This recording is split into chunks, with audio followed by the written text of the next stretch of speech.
Awesome. So that is the first two of our next generation permissively licensed open source releases, and the first of many to come as we go about building more and more standards for interoperability for the future of gaming.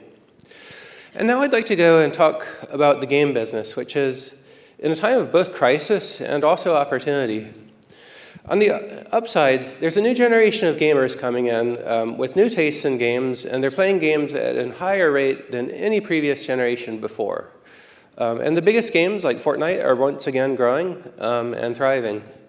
But underneath this, there's a serious challenge to AAA developers, and that's that a huge number of the new releases of major games are failing now. We're seeing often hundreds of millions of dollars of dev costs followed by tens of millions of dollars of revenue, and the dev costs are continuing to grow.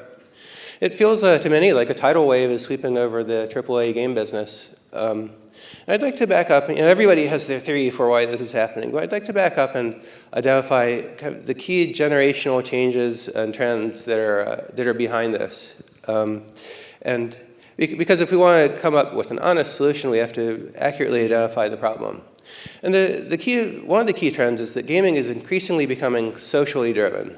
In the old days, it was you decide to play a game, you download it, you may play it by yourself, or maybe play multiplayer with whatever strangers show up. Nowadays, it's much more about you getting together with your friends and then deciding what to do together online to play a game or experience. And this social increasing angle of gaming is creating a massive advantage for big games and big ecosystems because a game with a lot of players is much more likely to contain a lot of your friends. And a long-established game with a huge player base has a much easier job of retaining players than a new game has of attracting new players.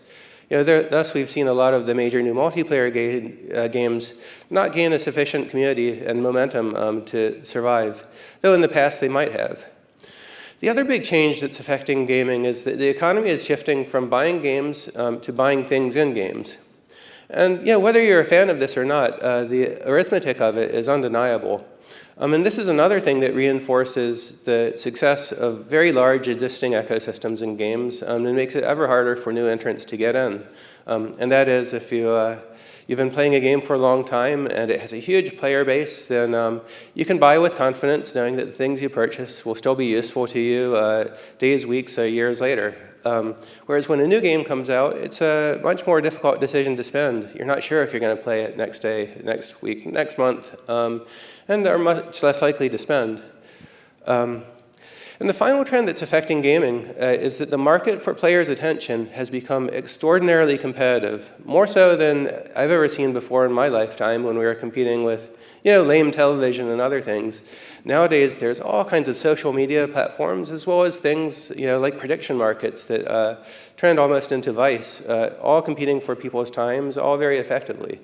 And so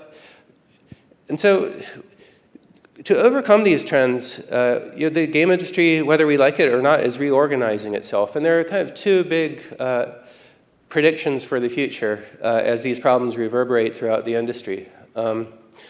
One view of the future is that Roblox grows and eats gaming. A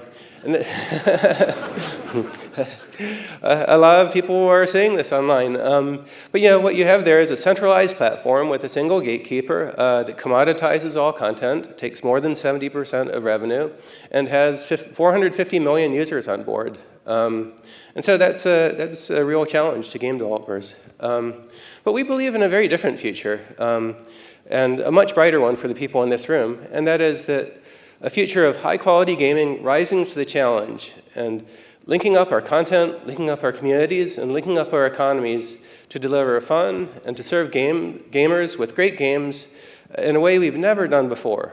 And to accomplish that, we're going to all need to change the way we build things. We're going to need to build better games, we're going to need to build them more efficiently, and we're going to need to design up front and build for connected games, where all of our player bases are connected socially and our economies are connected so that players, instead of seeing these as isolated products, see them as part of a global ecosystem that all game developers participate in together. We want to work with all of you and with all of the game developers in the industry to achieve this together. The things we built with Unreal Engine 6 are our technological foundation for it.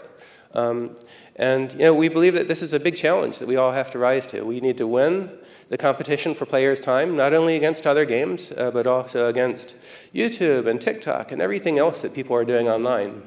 And this was very much on our minds when we set out about building Unreal Engine 6. And it's also what was on the minds of really close partners like Disney and Lego and other AAA game developers when we've been building increasingly close partnerships to them to build this together. It's very clear, Fortnite, 80 million monthly active users, that's quite a lot, but we realize that this is not enough for Epic to do it alone. To build the ecosystem of the future, we're going to have to build it together. And I think the thesis for that is very optimistic, that between all of us and the world's best games, many of which use Unreal Engine, and many of whose developers use Unreal Engine, and many projects, we have billions of active users. And so we have the opportunity to form up into Team Open and to define the future of gaming together again. And that's exactly what we want to accomplish in this generation together with you. So that's what we're doing. Thank you very much for coming here to Unreal Fest. And remember, where else in the world can Fortnite creators get together with AAA game developers and filmmakers and architects and car designers and people at Lockheed Martin who are designing things they're not even allowed to talk about here, and actually speak the same language, the language of Unreal and content and code and development. So I hope you have a great time and have a great opportunity to meet up with lots of people. Thank you very much.